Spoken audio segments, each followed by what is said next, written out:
Well, good morning again from the Hart Hotel in the center of Lewis, the cradle of American democracy, as it's known. And there's a blue plaque on the wall to prove it. The home of Tom Paine. Now, this is a new experiment, and we appreciate those people, particularly those professional people for whom we have a great deal of respect. One being Kevin Kramer, who has just tapped through and said, sometimes the reception, Keith, from your broadcast is not good. That it's quite fuzzy and almost unwatchable. Well, we apologize for that, and we most certainly, now that we know and we appreciate, Kevin, that you've let us know, that we'll see what we can do about that. Can't do it for this hour, but we will do it for future mornings. And thanks. Kevin Kramer, by the way, for those of you who don't know the name, is one of the giants of local broadcasting. He's been around here, been involved in particularly radio, but he keeps an eye on us, keeps us pointed in the right direction, and is a name to be considered when it comes to broadcasting. So we most certainly are going to take notice. Now, we should have a monitor here, and it as if it's come up yet. So hopefully we'll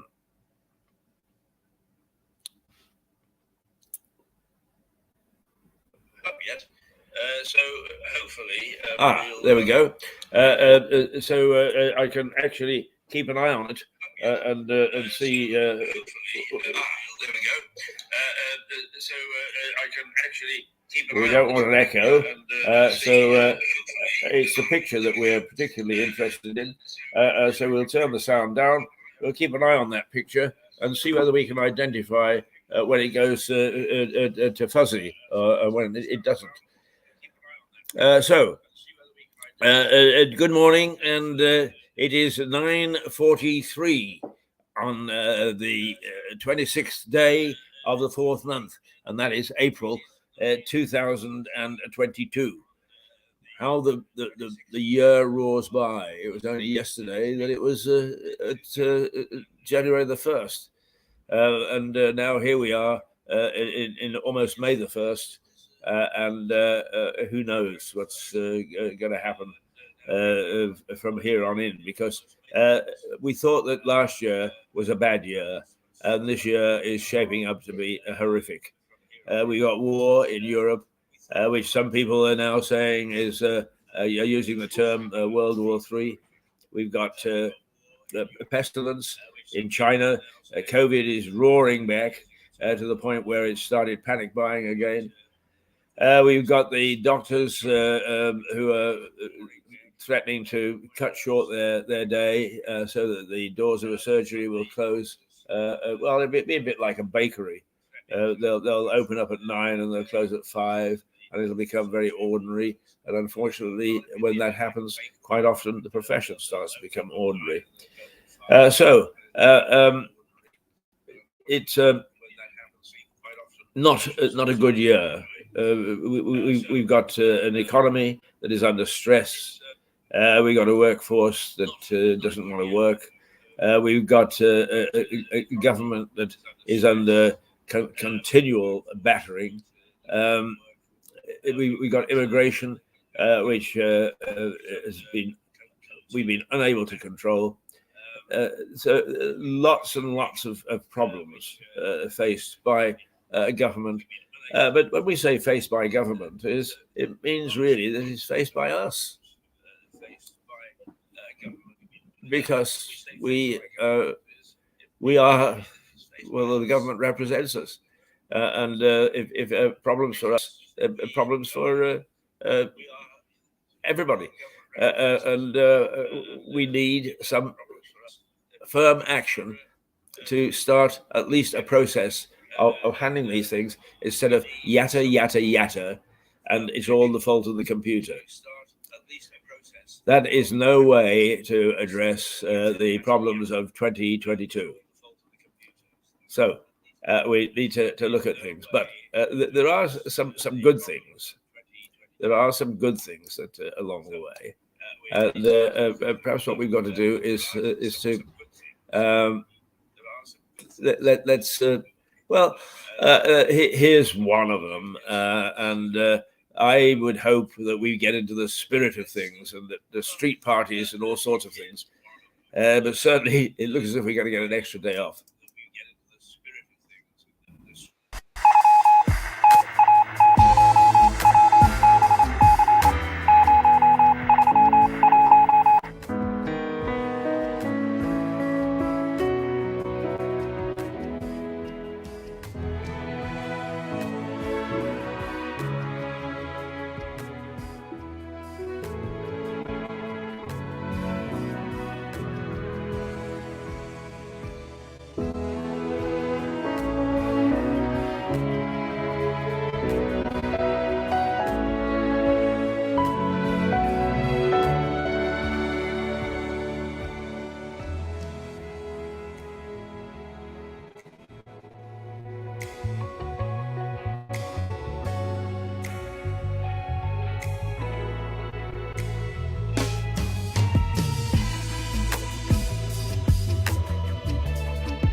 Well, there we go. Those were some of the scenes from 1952 down to well, not the present day, but certainly the first decade, 1952 to 1960. And we'll do, as we go along, we'll do a little resume of 62 to 72 and 72 to 82 and so on.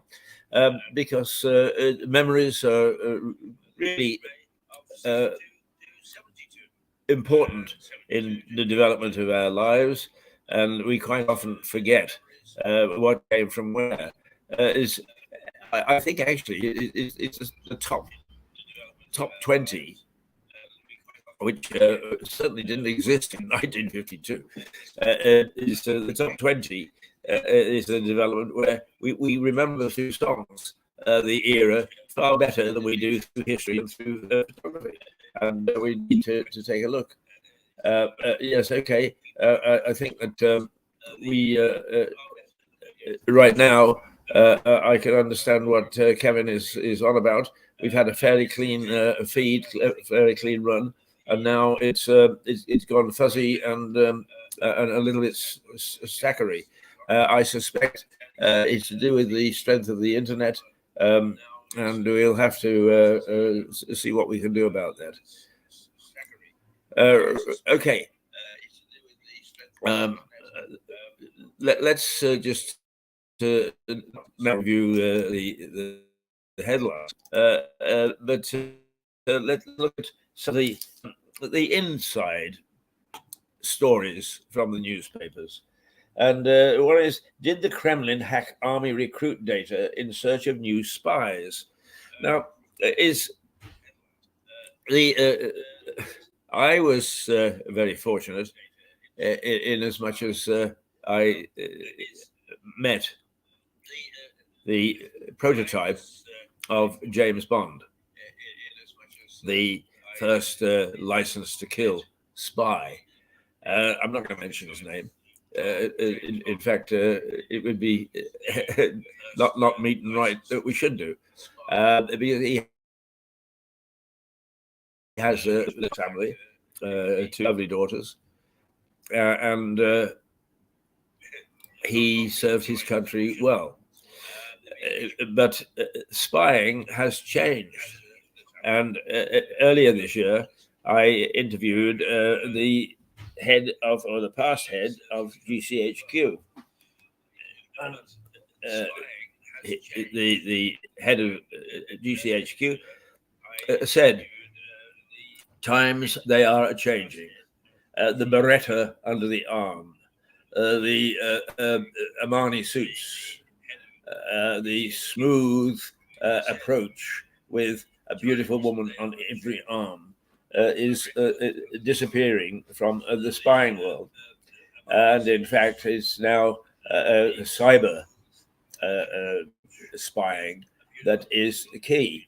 And if in fact this story is that the Kremlin has hacked an army recruit data, looking for new spies, probing to see who might be sympathetic or even anti-government and can be recruited as a spy. So then that bears out what he has to say. And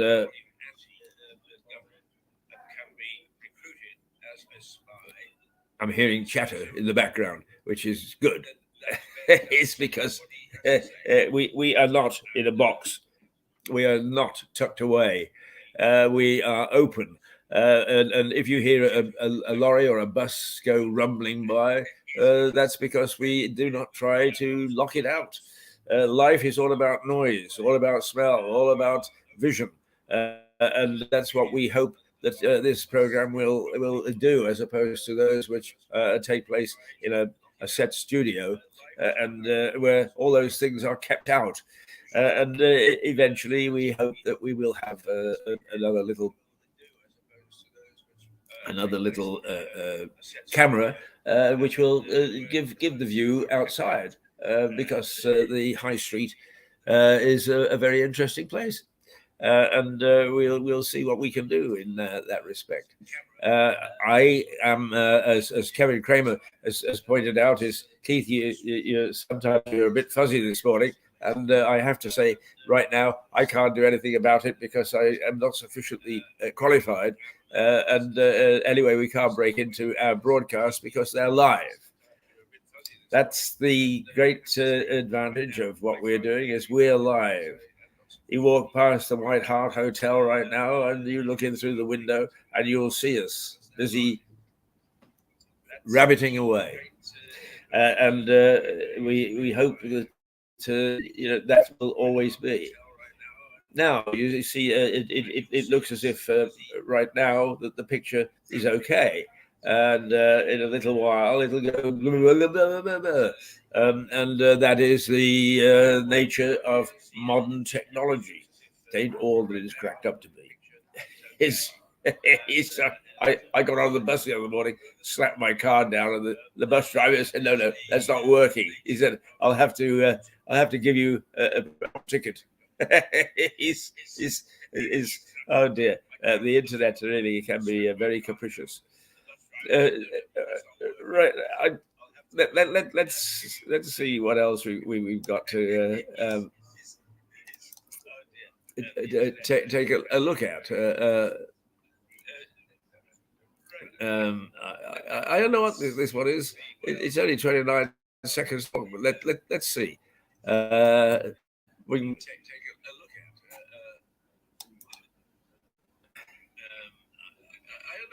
Stop watching Mirador television. It's rubbish. It's a sheer waste of time.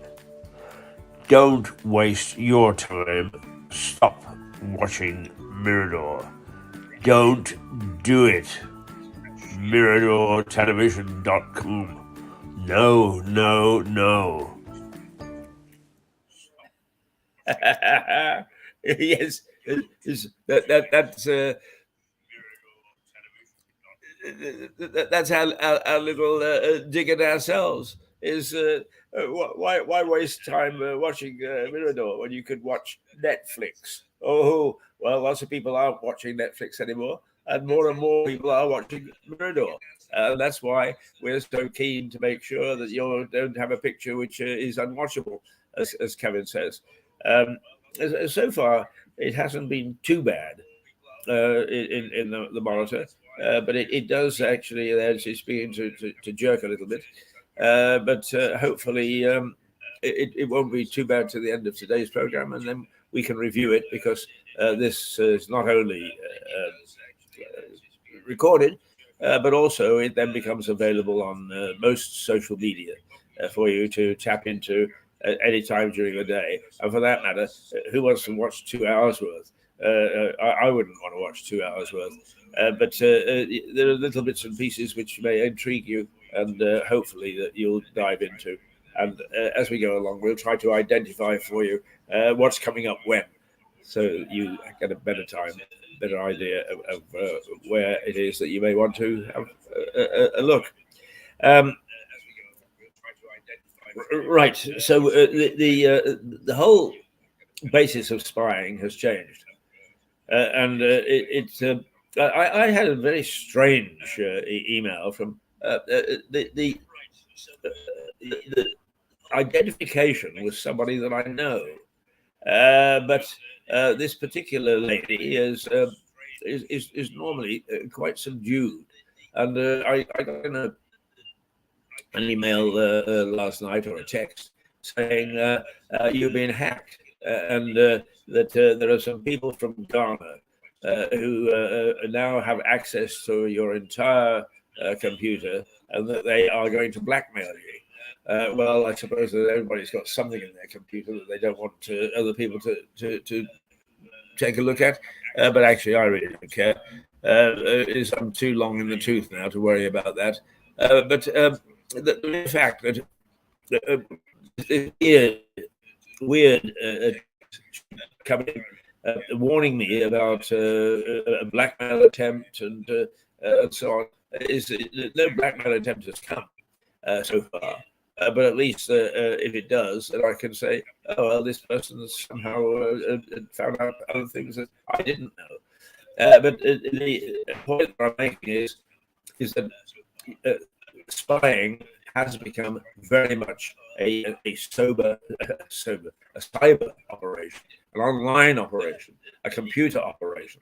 And perhaps this is where, in all my ranting and raving about computers, is that where should be satisfactory. But the fact of the matter is if it has the weaknesses that it does in the civilian life, then I fear for what we're doing. And yet, there is a movie that was made, and I think it's with Judi Dench, of how an airstrike, a missile strike in the Afghan war was made with a little mechanical fly, and then with a drone so there's nobody is anywhere within 100 or so miles of the target, but they are able to find out who is in that house, and that the rocket bearing drone can get pretty close and can zap the target, all with being done from 200, 300 miles away. That sort of thing is now the norm. So spies unfortunately, aren't as glamorous as James Bond, or are they? We sometimes tend to think that because there's a new fad, that some old practices have gone, which actually were very useful in their day. And then it turns out that they are very useful anyway. So I wonder whether somewhere secretly James Bond is creeping along the sidewalks, into the casinos, into the corridors of power with his Beretta under his arm or strapped to his ankle or wherever it was, that his Aston Martin is parked outside, and that there is some beautiful lady who is on his arm and who he swears is only a professional relationship, and it turns into be very much before the end of the movie, or the end of the book, a social relationship. Yes, there we are. There's a lady who's gazing in, but I don't think she's gazing at us. I think she's gazing at a notice in the window. Nonetheless, I'm happy to say let's. Where are we? Oh, it's 2 minutes past 10. I should tell you the time from time to time, because a lot of people don't have the ability to look at a watch or a clock. Let me. Oh, come on. Here's my favorite, just to give my mouth a rest and your ears a rest from me.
Well, there we are.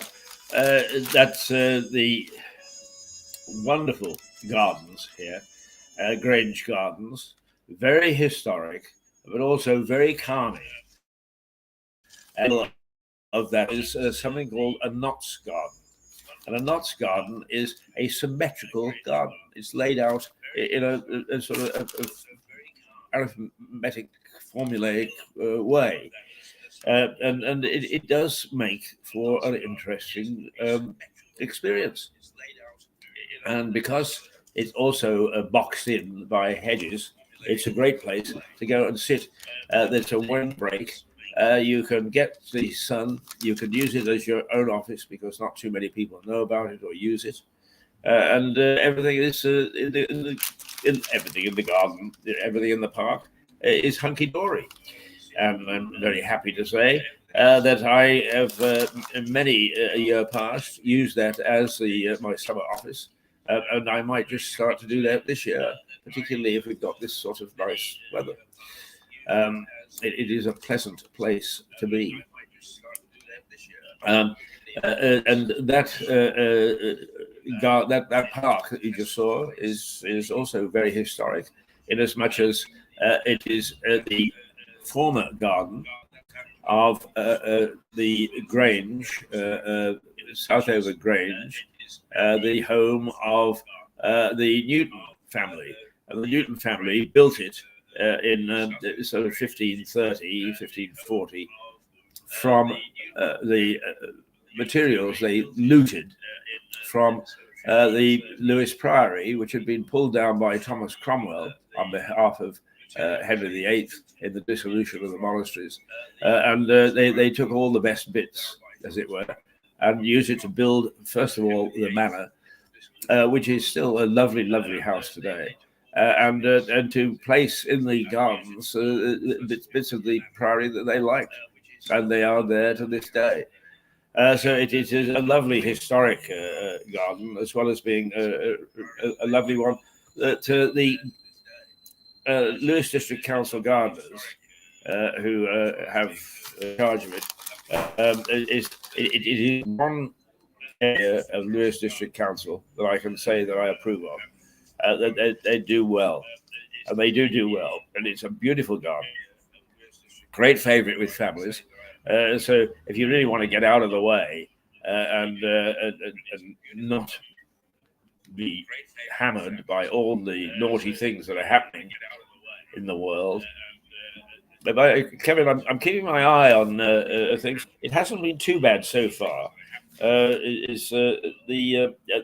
watching on my iPhone, which I would have thought would have been more vulnerable than a PC or a laptop.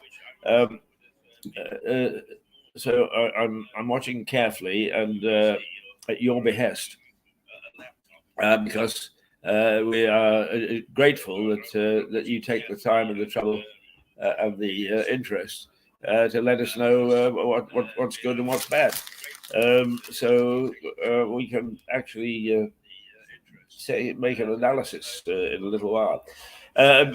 Anyway, back from the park, which, as I say, is very historic and a good opportunity to take the children and perhaps teach them a little bit about Lewis history. Because the Battle of Lewis is one thing, but the Battle of Haywards Heath is another, because really Lewis was the target.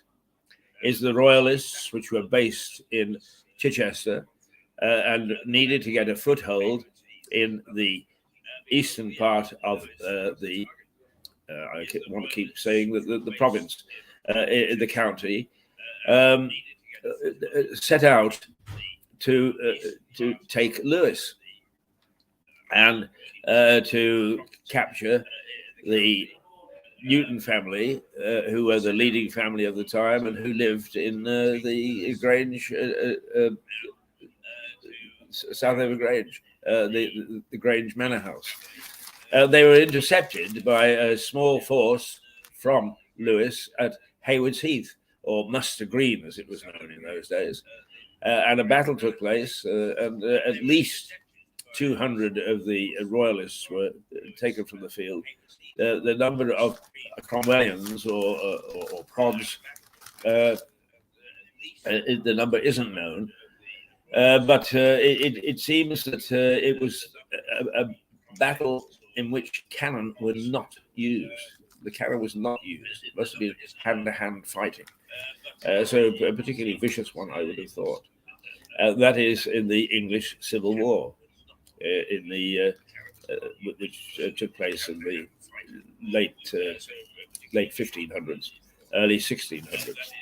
The restoration of the monarchy, when Charles II came back to the throne, was in the early 1600s. And we've had uninterrupted leadership from the royal family ever since. But back to present day problems, because I did say that there are problems with people going back to work. Now, one of the things about the present system in the NHS is that it follows globalization. In other words, bigger is better. And whatever happens, we would expect that more and more, what should we say, the surgery system is such that the surgeries now all come under one particular, and not independent. The sad thing is that that's happening just at a time when the world industry, world finances, financial sector are beginning to realize that globalization has a lot that is not good, and are beginning to question whether globalization is the right way to go forward. And in fact, American Express, for instance, globalized and in 2016 with a new chief executive. And it's a disaster in my book. But there we go. I mean, they know what they're doing, supposedly, but is globalization and these big, large units are proving not to be as good as they're supposed to be. And in talking to medical people, those who are against globalization, against this enlargement, point out that medicine is a lot to do with knowing your patient, seeing them face to face. And now the theory is that any doctor can tap into the dreaded computer and pick up the latest notes on you. It is great. But he may be a doctor who's never set sight on you and is being asked to make a judgment about what's wrong with you and can't look into your eyes or can't look at your face or can't look at the palette of your skin because the notes don't provide that. So that's one of the things that not going back to the office, for instance, it does is it stops people reacting with each other. So one would think, and actually the government's official position is get people back into the office because efficiency and interaction and so on are vitally important in the workplace. Oh, not a bit of it. The Mandarins are at it. The Mandarins, civil servants have hit back against plans to force staff back to the office. The country's most senior Mandarin, a chap called Case, reportedly joined at least 4 permanent secretaries in privately warning Boris Johnson against using scare tactics to impose face-to-face working conditions. The Cabinet Office Minister Jacob Rees-Mogg has introduced spot checks to encourage a rapid return to the office. That has caused a rift in the cabinet, with Culture Secretary Nadine Dorries, or there we are, tabling the dry decency. Mr. Case told the Prime Minister that Mr. Rees-Mogg's methods were not likely to work. The Guardian reported the number 10 insisted, and the PM backed Mr. Rees-Mogg. Well, I hope that he does. It's all very well for people who are living in a bubble anyway and working in a bubble, who don't know what the rest of us are suffering, what the issues are. It's all very well for them to say, it is another typical example of where a certain sector that should be aware of what the hell's going on isn't, and therefore makes their decisions and their advisories based on what they see, not what the fact is, not staring them in the face. What they see is right and proper. Well, right and proper in this particular case is, in my view, and in the view of many people, is that get everybody back into the office as soon as possible. Not necessarily because of efficiency of the workforce, but because in the workplace we need to counteract with people because we more and more are using computers. I don't have to go and see my bank. They can be insulting enough without me going in. And I start to resent the fact that there's somebody who doesn't know me, has nothing to do with me, and the computer simply says, hit this button because this chap needs a warning or whatever. It is not on. And the fact that we've got senior civil servants urging the government to sort of say, no, don't encourage people to come back to work, counterproductive. It's exactly the opposite, in my view. And I would like somebody somewhere to carry the flag for return to the office and return to work. Well, let's hope. Let's hope that Kevin.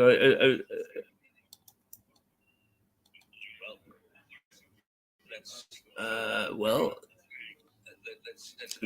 that looks okay, and that looks okay, and that looks okay. So all in all, we hope that the problems that you're suffering, Kevin, in getting reception this morning are either temporary or perhaps a very, very specific area. Right.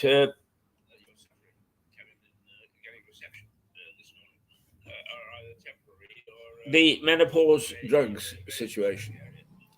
The headline this morning in some papers was that women have to travel quite a long way to get the HRT drug to help control the menopause and some of the bad things that happen as a result of the menopause. Well, it is sad that it would appear that there is a postcode lottery, which there often is from the NHS, where in some areas there is abundant supply and others no supply at all. But it's someone somewhere within the organisation settling down and saying this is an inequality and it needs to be looked after and things need to be done. It would appear that the general trend is that women have to go and travel to get their allotment, their apportionment. It's not an actual shortage; it's the distribution factor. And surely, with the dreaded computers, with something called just in time, there is a piece of software devised, which hasn't been terribly successful actually, but that it will fill supermarket shelves just in time when it's running out. Is surely that can help with some medicines and making sure that they are at their point of destination on time. Okay, where are we? Oh, it's 18 minutes past 10. And let's have a look what else we might have that can make you amusing. What's this one? I have no idea.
The Elizabethan era had begun. We had a new queen. I learned how to behave at dinner parties and to choose wines. I travelled the length and breadth of the United Kingdom, mostly by train, taking the wonderful Cornish Express to the far tip of the country, spending a wonderful holiday, raw era. I had good friends and good company. I was introduced to rugby at school, a passion that remained for the rest of my life. I went to Eastbourne on the south coast, cycling with a school friend from Birmingham, the 300 or so miles south, spending a wonderful summer and reached our destination. I attended 2 World Jamborees and went to places I never knew existed. It was a wonderful decade which I spent until 1958 at Bishop Veiters Grammar School, getting a really good education. And England was green. The trees flourished. The birds sang. All was well with the world. Pomp and circumstance reigned. We had a new queen. The Elizabethan era had begun.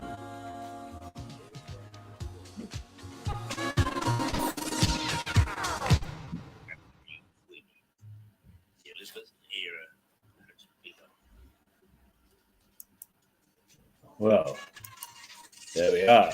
The Elizabethan era had begun, and it was an era of rarity to begin with. So many people have forgotten, and in fact, why should they remember? And as the last, on yesterday and then tomorrow, we have a couple of students, both of whom are 17, and it's interesting to see what impacts on them and what doesn't. And one of the things that strikes home is whereas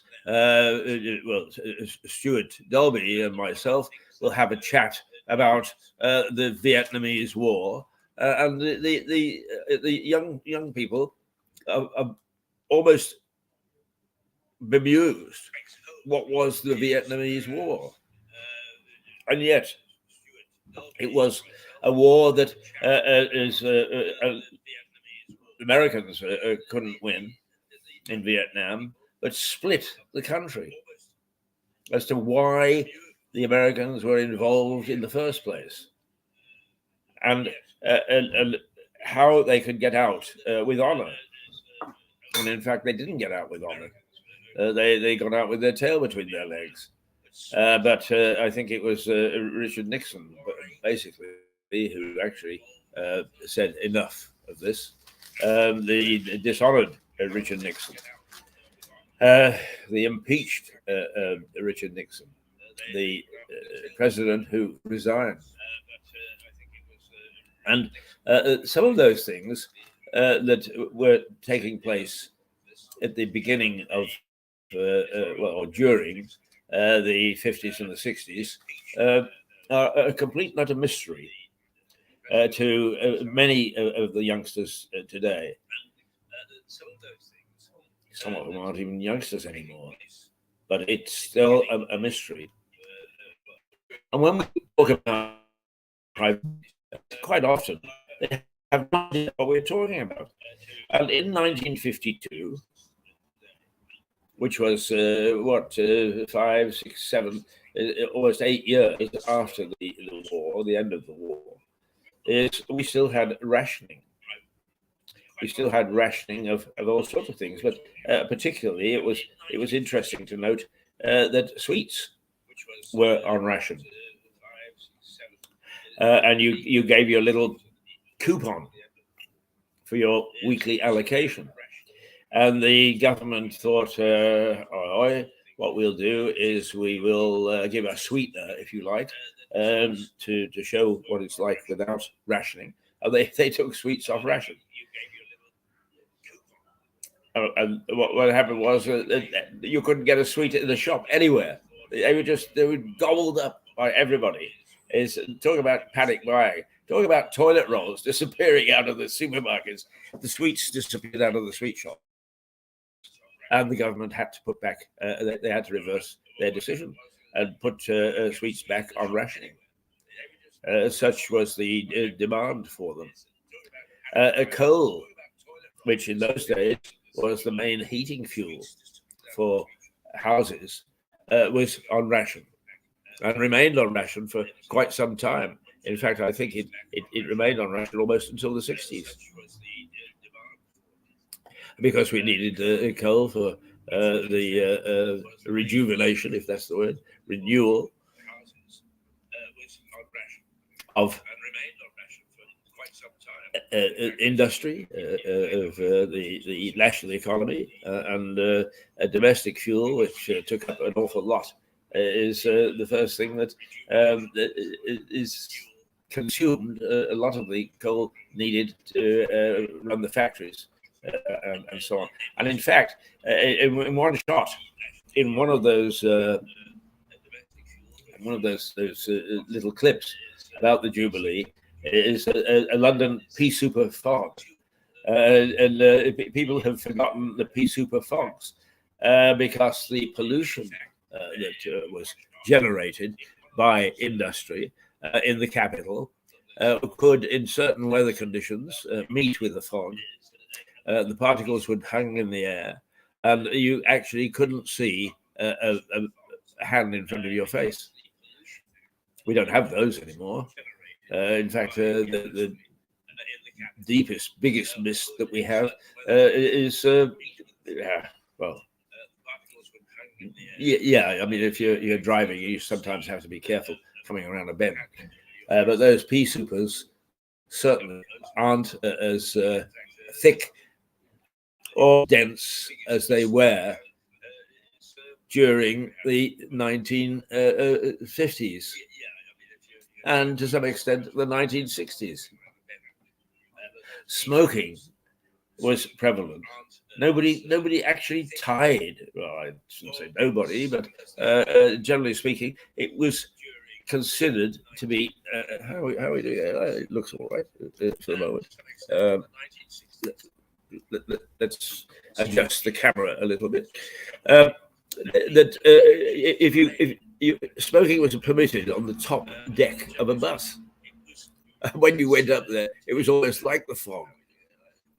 First thing in the morning is if you wanted to get lung cancer without even being a smoker, all you had to do was to go up onto the top deck of the bus. People were coughing themselves to death. I mean, it really was. It was quite stupendous, and that's at the time when Mr. Beeching decided to cut down on railways, and the tram system was taken up. Of course, nobody else in Europe took up their tram system, badly ravaged by war. What they did was they brought it back into play, so they got transportation. We, on the other hand, decided that it clogged up the roads, so we took all the trams up, and perhaps one of the best and fastest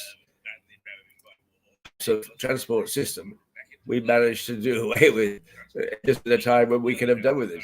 But then those are the brave new thinking in post-war Britain, in the Jubilee, in the Queen's reign time.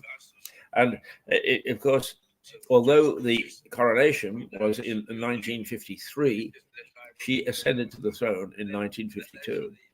Her father died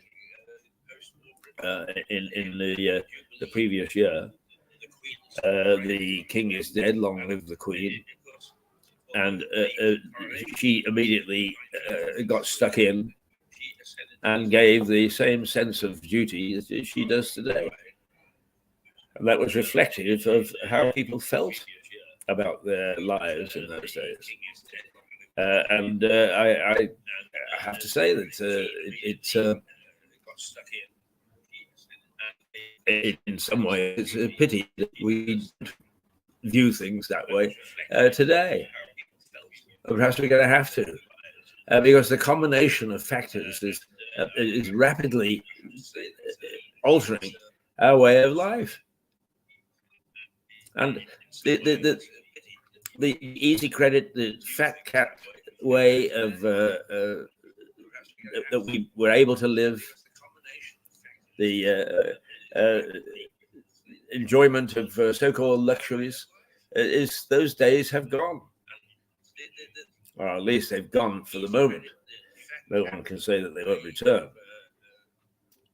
But it's very difficult once you've had your lollipops to be told that there are no more in the store.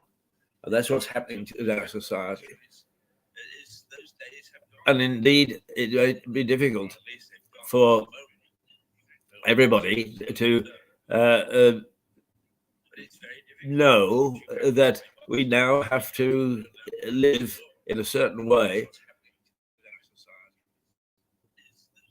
that we have lost experience of. And the reason that I'm pounding on about this morning is that the beginning of the Queen's reign, the beginning of a Jubilee period, 1952, 1953, 1954, was an era of privation. Most people didn't have a phone. Many people didn't have a car. Many people hadn't ever traveled outside the borders of the United Kingdom.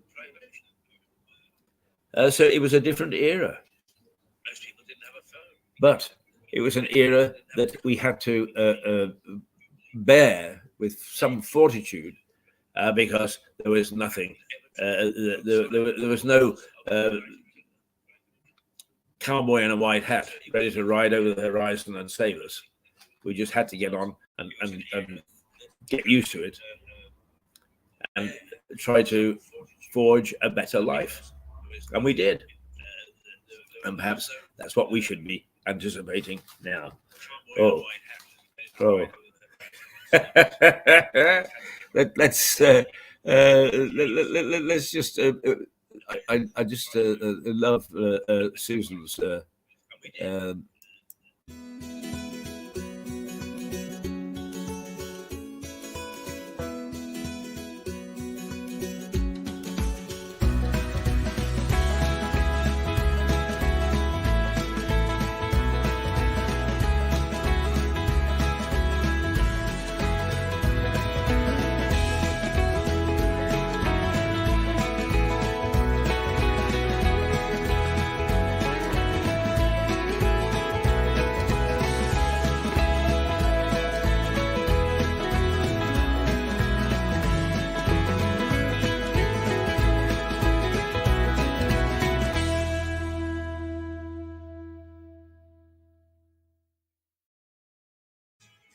Well, there we are. There's a little snapshots from Susan Harris, who gets up at an ungodly hour. I mean, I also get up at an ungodly hour, but some of these photographs are taken even before I'm out of bed. So you can tell how fastidious she is in making sure that she captures the very early morning period in Lewis with her camera. And she says she's got a lot more to feed us, and I hope that we will get material from her, because it is they are reflective of the lovely and beautiful and sometimes very solemn town in which we live. It is a happy time of day, 6 o'clock in the morning of the summer morning, and Susan's photographs capture that, summer and winter. So yes, more of them, Susan. Let's get the photographs coming in again, and hopefully we can reflect for you the rather nice, pleasant side of Lewis in a year which is not at all a happy one so far. Not at all a happy one. There was an election in France on the weekend, uh, Emmanuel Macron became president for another 4 years, I guess it is. And the everybody said that there was a great sigh of relief when he actually won because the opposition, who has become more and more and more popular as time goes by, is Le Pen. Is I've forgotten her first name now. Never mind. I think it's Marie. Was an even worse alternative. And I say that because Macron does not like. I mean, it's almost pathological dislike of the Brits, of us, and as a consequence, I think that we're in for a rough ride with the French, because he is not going to give an inch in how to get. He is not a statesman. He's they used to call us Little Englanders, and this is the little.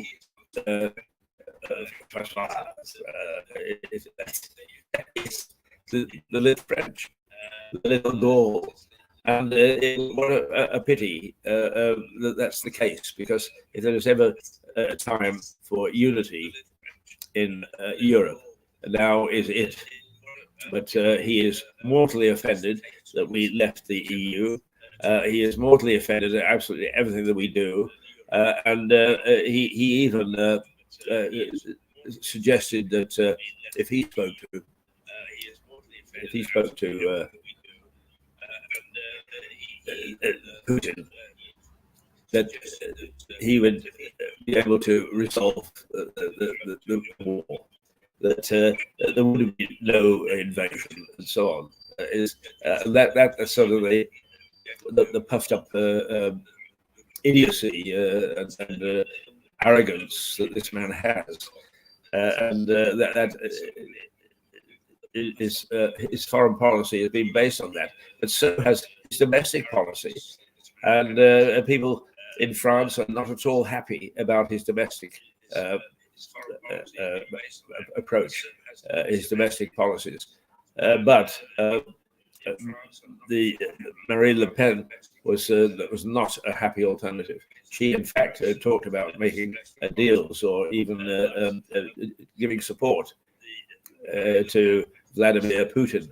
That would have gone down well with everybody, particularly NATO, where we now see one of the hesitant countries joining NATO putting their hands up and saying, could they have fast track?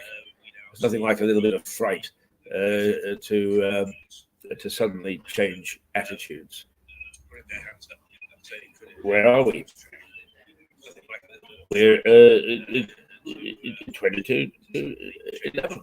Goodness gracious me. It's amazing how quickly time goes. It seems as if my bottom was in this share no more than 2 minutes ago. Let's see if we've got other things that we can look at, or indeed that we looked at during the first hour. But let's see if just one little thing is Nick Burr, who is one of our team, saw this in Ringmer.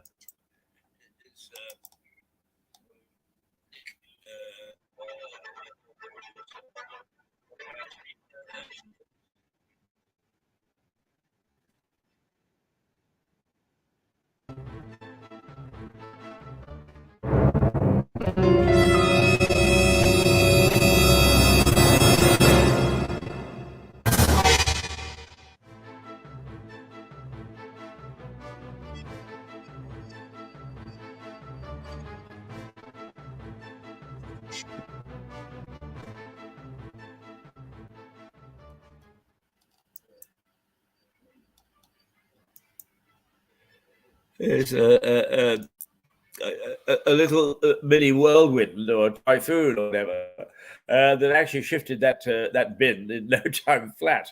That was just in Ringmer towards the end of last week, and Nick managed to, for some reason, capture it and thought, what the heck?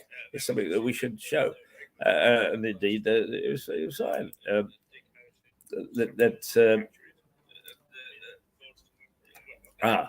Now, here is a commentary, I think, from the world of music, but translated into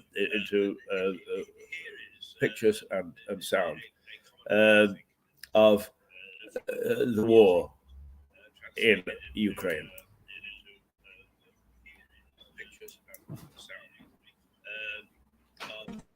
How many roads must a man walk down before you call him a man?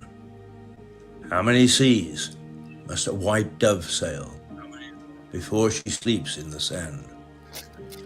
Yes, and how many times must the cannonballs fly before they're forever banned? The answer, my friend, is blowing in the wind. The answer is blowing in the wind. Yes, and how many years must a mountain exist before it is washed to the seas? And how many years can some people exist before they are allowed to be free? Yes, and how many times can a man turn his head and pretend that he just doesn't see? The answer, my friend, is blowing in the wind. The answer is blowing in the wind. Yes, and how many times must a man look up before he can see the sky? And how many ears must one man have before he can hear people cry? Yes, and how many deaths will it take till he knows that too many people have died? The answer, my friend, is blowing in the wind. The answer is blowing in the wind.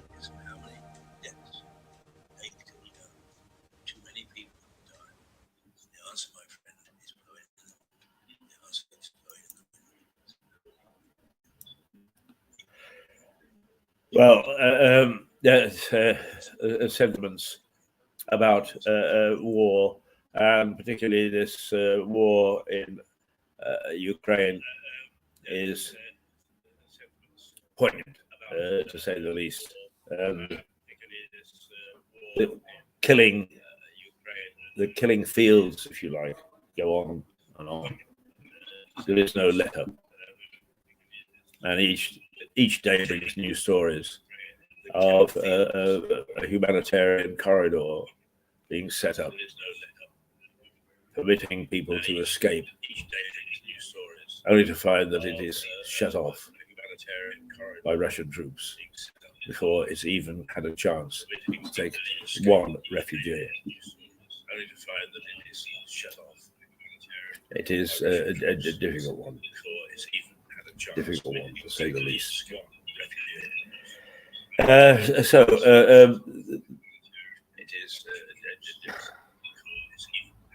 The war in Ukraine. A couple of things about the war in Ukraine is that there are reports that the Russians have what is called a Satan missile, is a missile that carries the nuclear warhead and can wreak absolute terror and havoc, and that the Russians will have it ready for the autumn.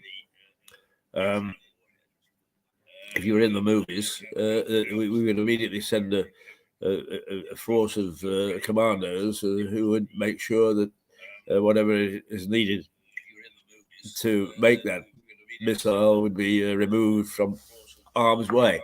Of course, in the real world, they're perfectly capable of making that. In the real world, in the real world up until now, common sense has prevailed, and that any nuclear standoff has been neutered. I mean, one thinks of the Bay of Pigs and Cuba, and the missile crisis, in which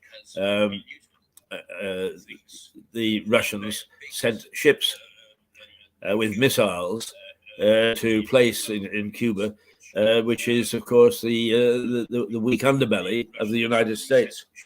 And John F. Kennedy said, "No way, we will attack your ships if you actually get within a stone's throw." And the Russians actually backed down. They used common sense. So the situation between two nations was diffused. However, here we've now got down to a war of words where the Kremlin is saying, and believe me, there is no love lost between Boris and Vladimir Putin, because Boris is seen as a right-wing warmonger by the Russians, and the Russians by us as an intractable foe, who are unlikely to listen to reason.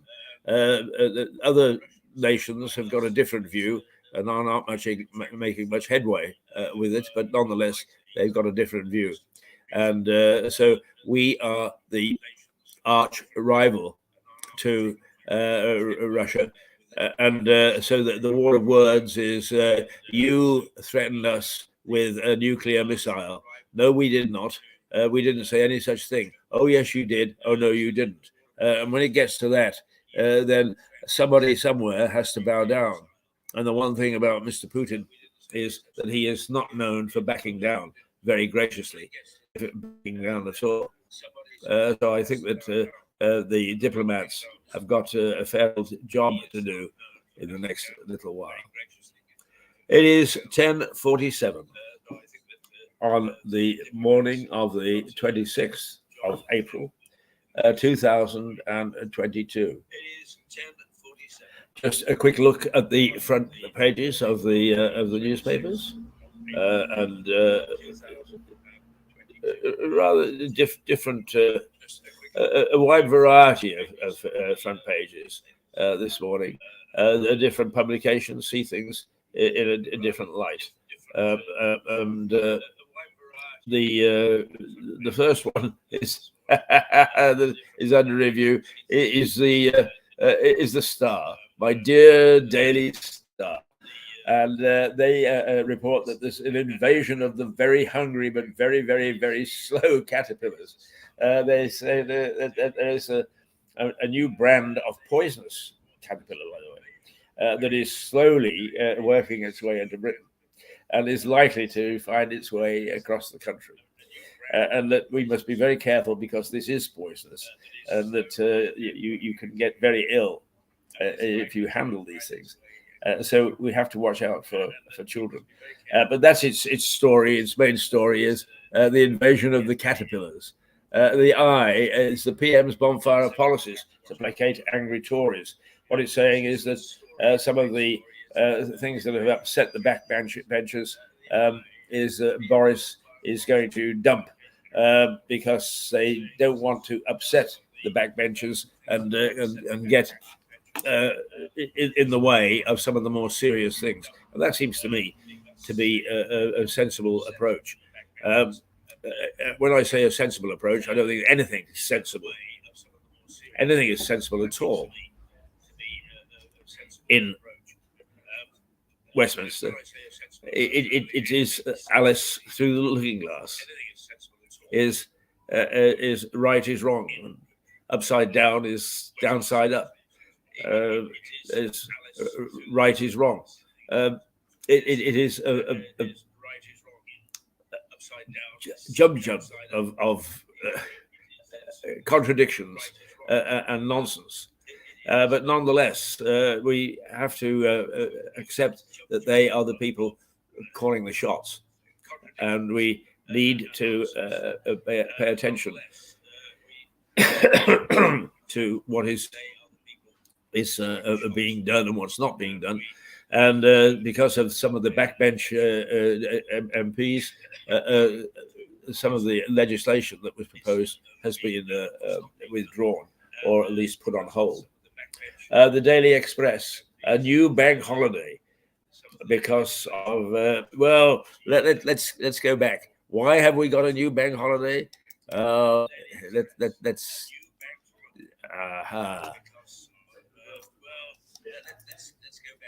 here we go.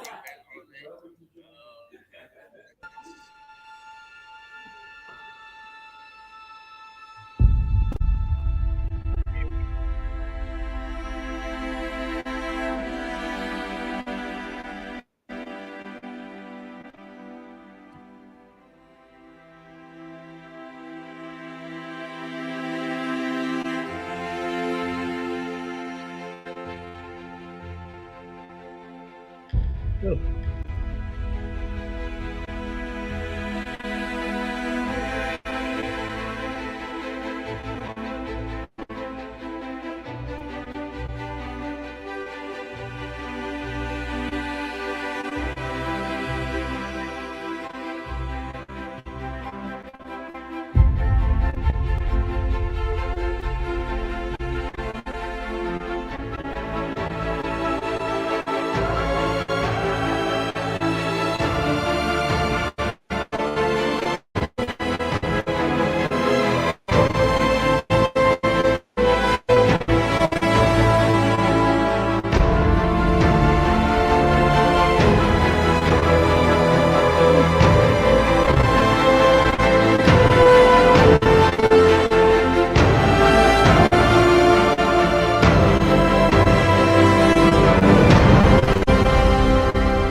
Well, there you are. That is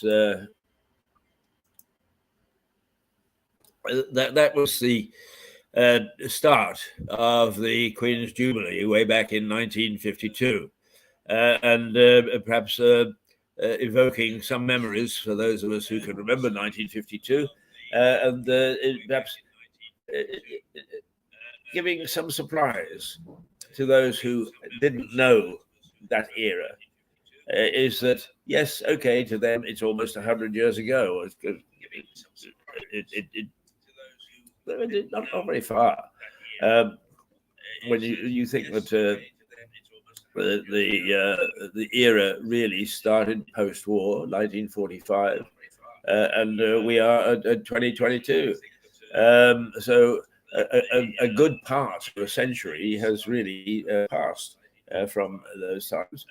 And looking at them, I suppose, with eyes that have never seen before, you would say, "Oh my God, really? Is that how life was?" But we didn't see it that way. Those were things that, if you like, were modern miracles. I do remember that there were signs of a much wealthier or more comfortable life.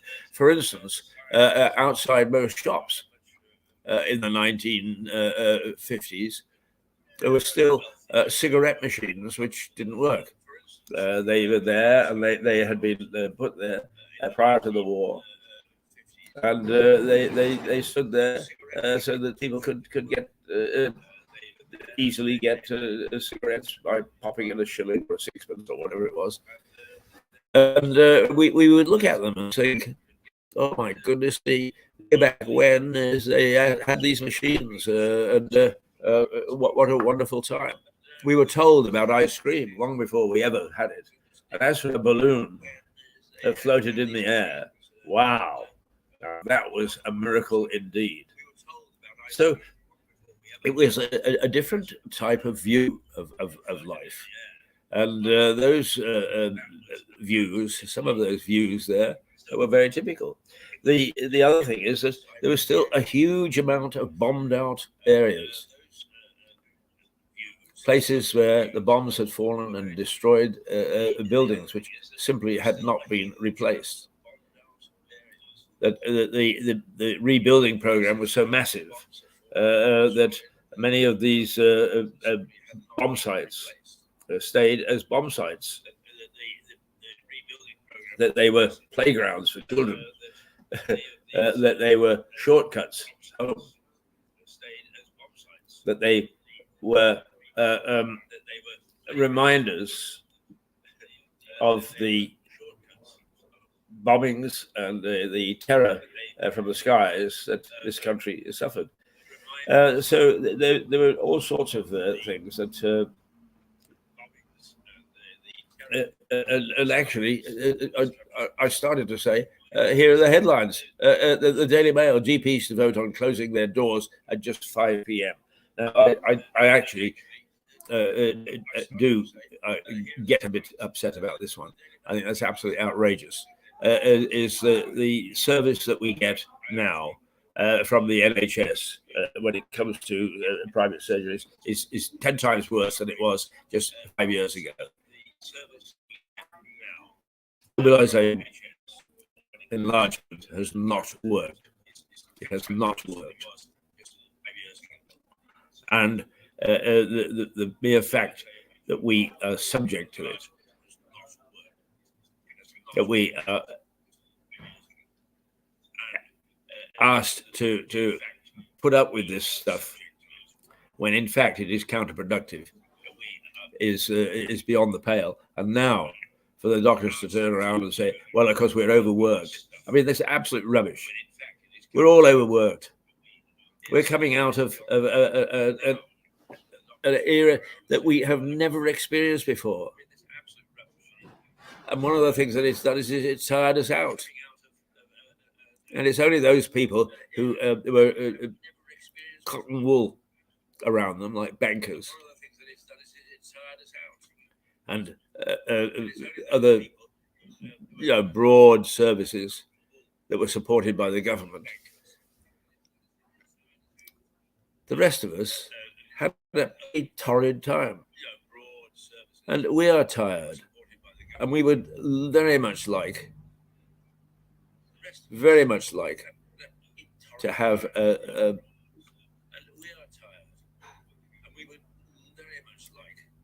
nice, easy life. But life ain't gonna be like that for a while. We are back to where we've got to fight the environment. We've got to fight the elements. We've got to fight the situation that we find ourselves in.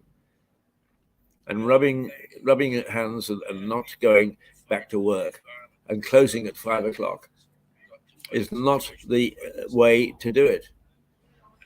If that is desirable and achievable in some time in the future, by all means. But for the moment, it is not. The Daily Telegraph: children's hepatitis outbreak is linked to lockdown. Well, a number of illnesses are now linked to lockdown. The Times is a passport shambles threatens holidays. Apparently, the issuing of passports, as with a lot of things in Westminster now, a lot of things in the civil service, that their head in the sand. No government really likes to go up against the civil service. As dear old Sir Humphrey will always come out with the upper hand. But the idea that you can just pick up a passport and go on holiday, oh my God, my passport's out of date. You can get one within 3 or 4 days. That's gone. Can't do that anymore. So there is a shambles for passports, and let's see. I've got a dimple there of some sort. It's funny how you notice these things suddenly. So you got to be aware that things have changed and that they are not likely to change back just because we stamp our little feet and get upset. That helps, but generally speaking, is the system is so cumbersome that we need to reverse it and to get things going is a very difficult situation. Right, okay, let's keep going. The Mirror: bloodbath is to do with the murder or the house full of bodies, 4 bodies, all stabbed together in a frenzied attack in Southwark in South London.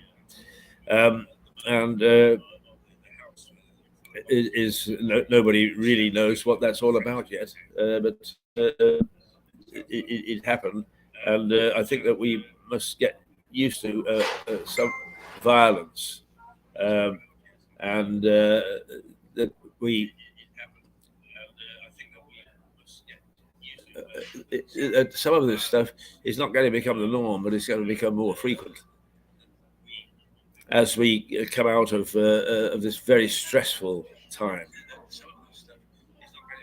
which many government organizations and many institutions have not appreciated one little bit. They haven't appreciated the stress and the strain that we've all suffered one way or another.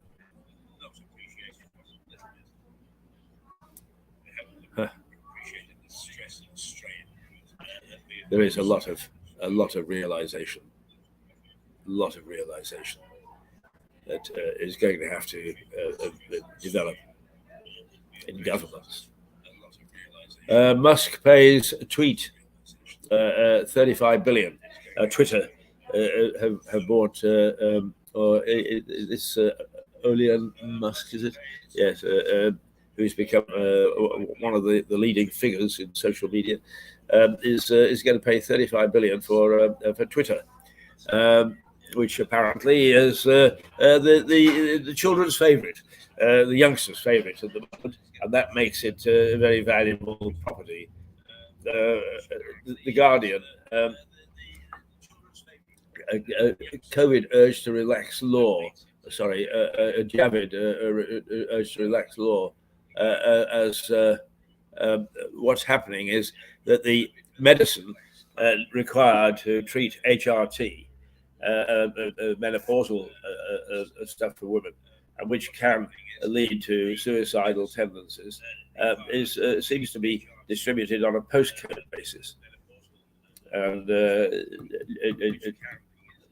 health secretary is told, look, get a grip. Let's not have any more of this postcode stuff. The Financial Times is, and this probably, if anything, is the worst headline of the lot, but it's tucked away in the financial paper, and that is that Beijing is being gripped by panic buying because COVID is on the surge again. It's on the way up. And if it's going to be, in fact, it's a grave rise, as it's described. So we really have to be very careful that we don't actually ignore some of the things that we've managed to get on top of, because our attention is grabbed by other things.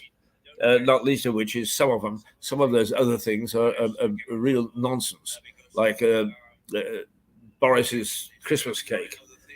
And in fact, the party grandees have warned Keir Starmer, the leader of the Sir Keir, I think it is, yes, Sir Keir Starmer, the leader of the Labour Party, is look here. Stop worrying about what happened at Christmas in Westminster. Get to grips with what the government is doing or not doing on a number of issues that are going to impact on the electorate. Energy costs, the cost of living, inflation, the refugee crisis, yes, the war. Let's start to focus on those things which are going to impact on our lives, and forget for the moment, temporarily anyway, the nonsense about the Christmas cake and the half-eaten packet of crisps and so on. And indeed, one would anticipate that things are going to need attention, more attention than perhaps they have been given at this present time. So those are the headlines, the front pages of the papers this morning. The inside stories sometimes are much more illustrative of the sort of thing that's happening in our society. The one that caught my eye here is that there is a new pill which a lady can take just before sex that will stop conception. In other words, okay, dear, is bed. or not bed, as the case may be. And is as the editorial part says, that sort of thing is going to give considerable relief to a lot of ladies, that it is now that easy to not conceive.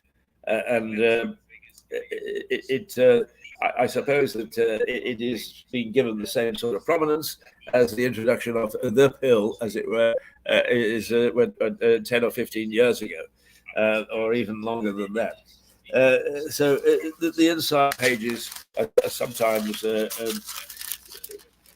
have interesting stuff which escapes us.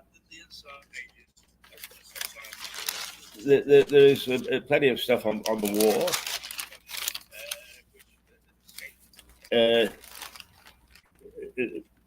A plot by the Kremlin to hide the true scale of military losses is.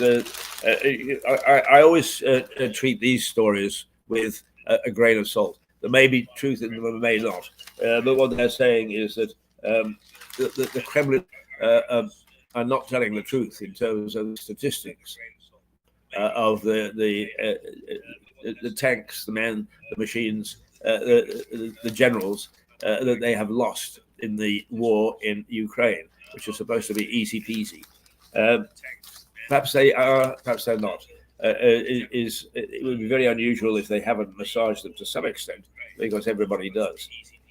But then again, we would relish the opportunity to massage those figures as well. Now, here we go. One last chance to save the cash economy. Well, let's have a look at this one, because it is already there is mass confusion on the high street as to whether you can buy stuff with cash anymore. Some stores will say we don't take cash, and then there are some that say we don't take cards, and not many are very happy about taking both. But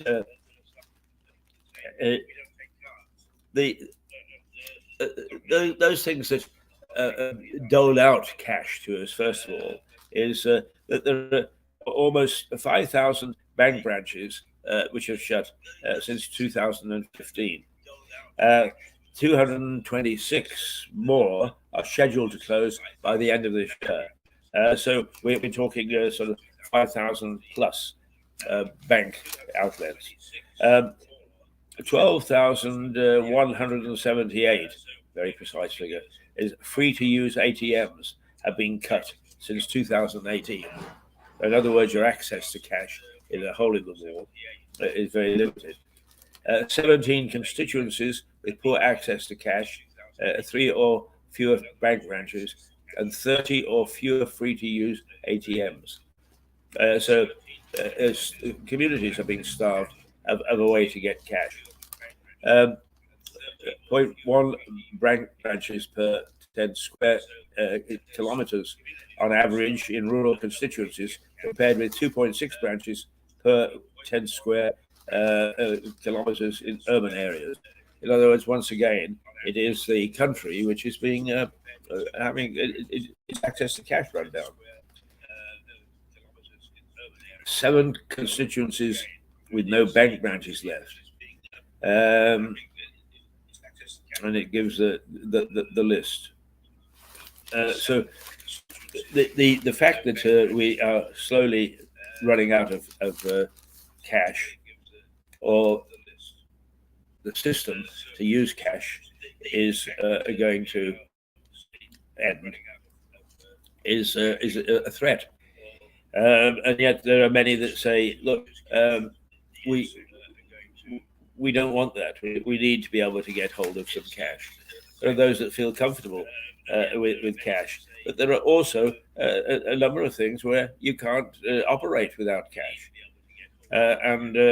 So the weight of opinion particularly through Which magazine, is that if we want to save cash, MPs have got to act now. And I personally, I'm so down on the use of computers when it comes to the retail financial sector that I think that cash is absolutely necessary. Absolutely necessary. And I hate to see that the ATMs and the bank branches get fewer and fewer and fewer. I like the convenience of being able to pop into a branch. I like the convenience of putting a card in the hole in the wall. Although I have to say that those break down as well. But let's not do away with cash. Okay, 11 minutes past 11 a.m. on the morning of the 26th of April in the year 2022. 2022. The cost of living crisis leaves 1 in 4 families struggling to pay bills. You have to watch out for statistics, but generally speaking, there's sort of statistics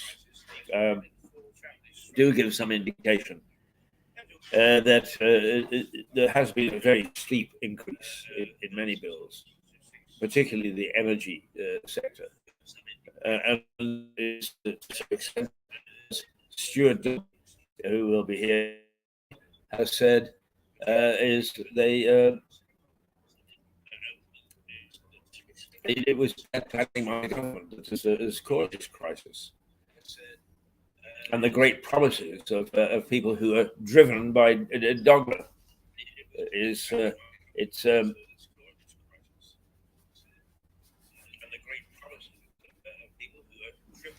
nothing ever in my pockets where I thought that I put it in the morning.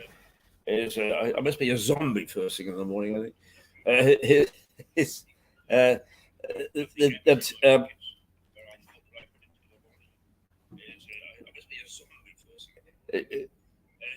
Things like energy have just zoomed, and the promise of non or sustainable energy should be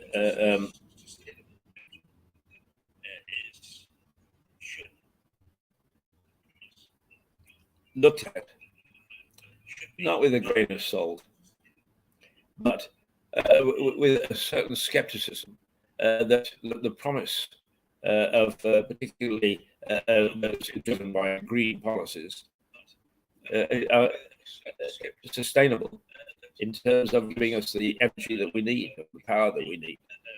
Offshore wind farms are fine until there's no wind.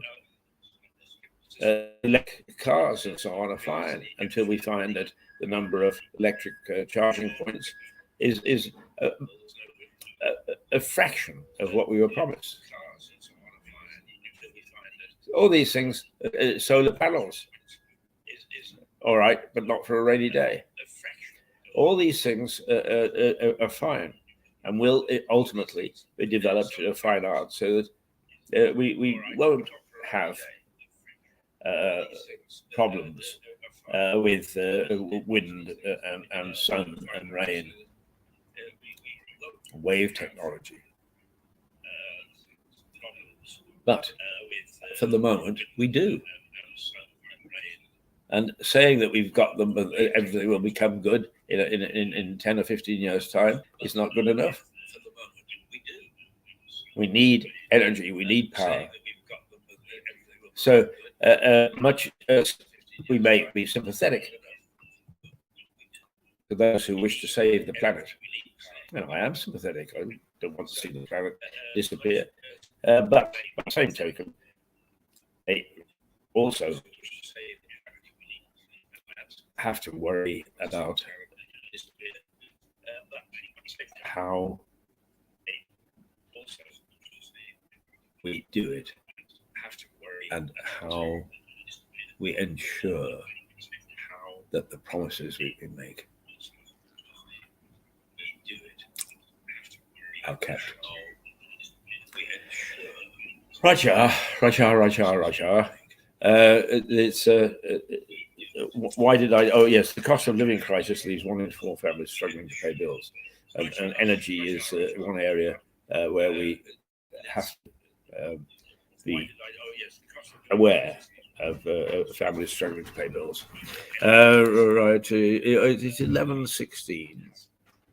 Let's.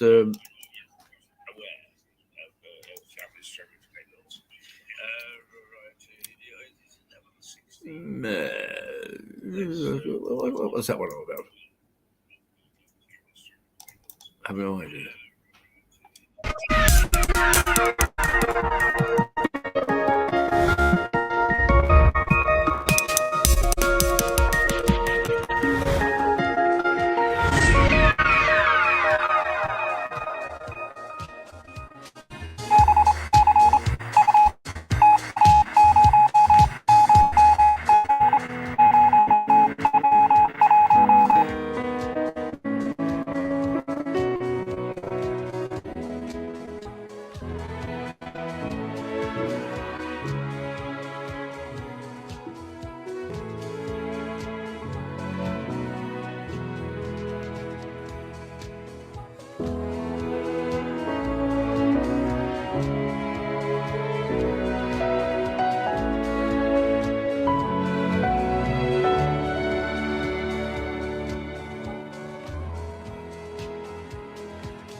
The Elizabethan era had begun. We had a new queen. I learned how to behave at dinner parties and to choose wines. I travelled the length and breadth of the United Kingdom, mostly by train, taking the wonderful Cornish Express to the far tip of the country, spending a wonderful holiday in that raw era. I had good friends and good company. I was introduced to rugby at school, a passion that remained for the rest of my life. I went to Eastbourne on the south coast, cycling with a school friend from Birmingham, the 300 or so miles south, spending a wonderful summer when we reached our destination. I attended 2 world jamborees and went to places I never knew existed. It was a wonderful decade which I spent until 1958 at Bishop Veit's Grammar School, getting a really good education. And England was green. The trees flourished. The birds sang. All was well with the world. Pomp and circumstance reigned. We had a new queen. The Elizabethan era had begun.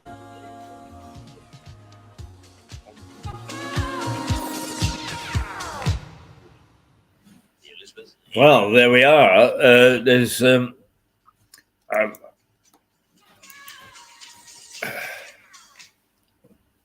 that was the year. There's the years that were, and we will on Mirador be keeping an eye open. I mean, if you are going to do anything special for the Jubilee, let us know. You come and talk about it. If you want to whip up some enthusiasm and people to help you, come and talk about it. We were very happy to listen to what you have to say. Because if we need anything, we need a bloody good party. We need to lift the lid off the privations that we've undertaken. We need to keep things moving forward. And the way to do it is to celebrate in as many ways as we can. We've almost got into the habit of not doing so. There are lots of things coming up here. There's a recreation of the Battle of Lewis. There is the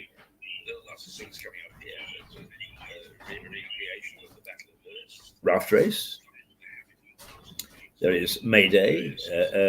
In fact, that is next week, where the Lewis High Street on the 2nd, May the 2nd, will be closed for a period of time.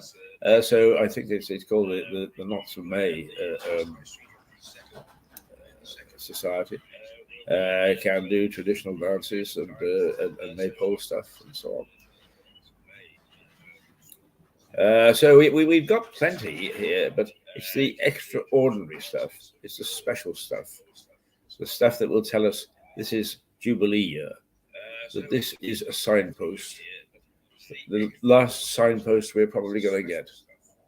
And this monarch is really quite exceptional.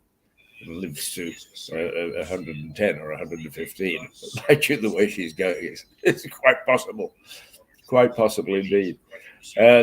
But let us know what you're doing, what you feel that you want to do, and how much you think that we need to loosen up, ease up, and to do as much as we possibly can. Right, let's just we'll take a run through these little things with the last 5 minutes of our program, and let's see what's going. I wonder what that slide is there. You have no slides, so whatever we have to look at that. And how about the extra camera? Right. Okay. Let's just go for the sharing the video, and here we go. Let's just go for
We're busy doing nothing, working the whole day through, trying to find lots of things not to do.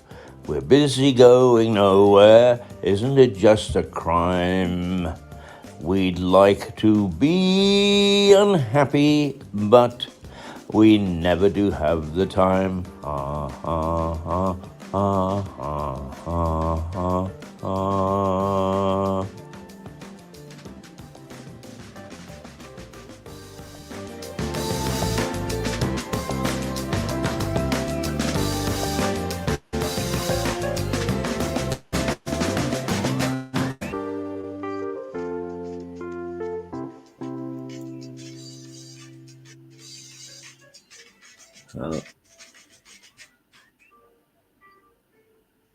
Lots of Jubilee.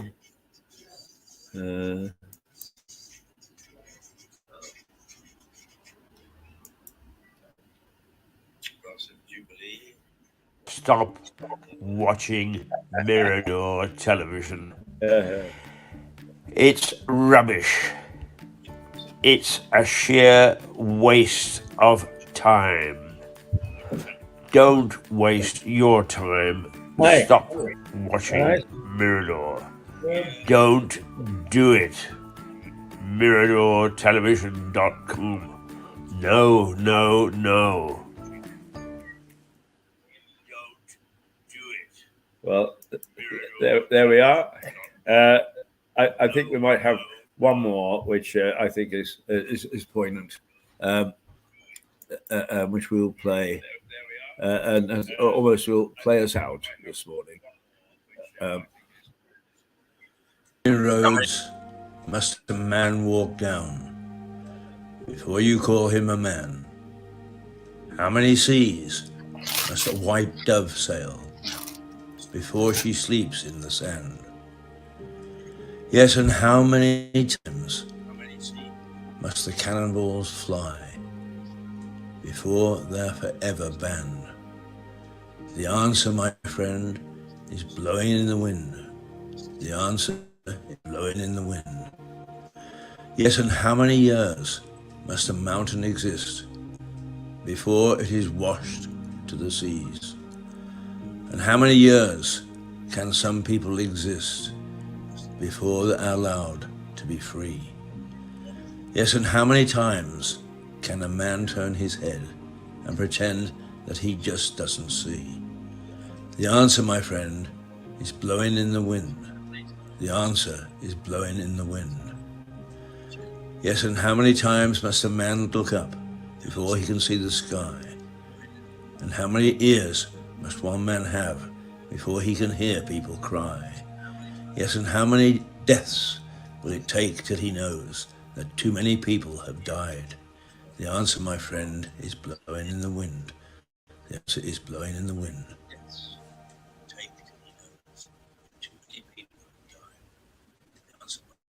Right. That was Bob Dylan. The words with Bob Dylan. Certainly, I'm not going to try and sing it. But nonetheless, a poignant thought as the war in Ukraine rolls on and is, in some minds, escalated to being World War III and shows no sign of letting up. And if you want to talk about the diplomatic community, diplomacy is not working in this particular instance. Anyway, that's it for this morning. It's now 11:29, and we can say goodbye. And we will see you tomorrow. And with us will be Stuart Dolby and Max, who make a combination of interesting youth and wisdom. He'll laugh at that. But also the latest update of what's happening in the energy world. Until then, toodle pip.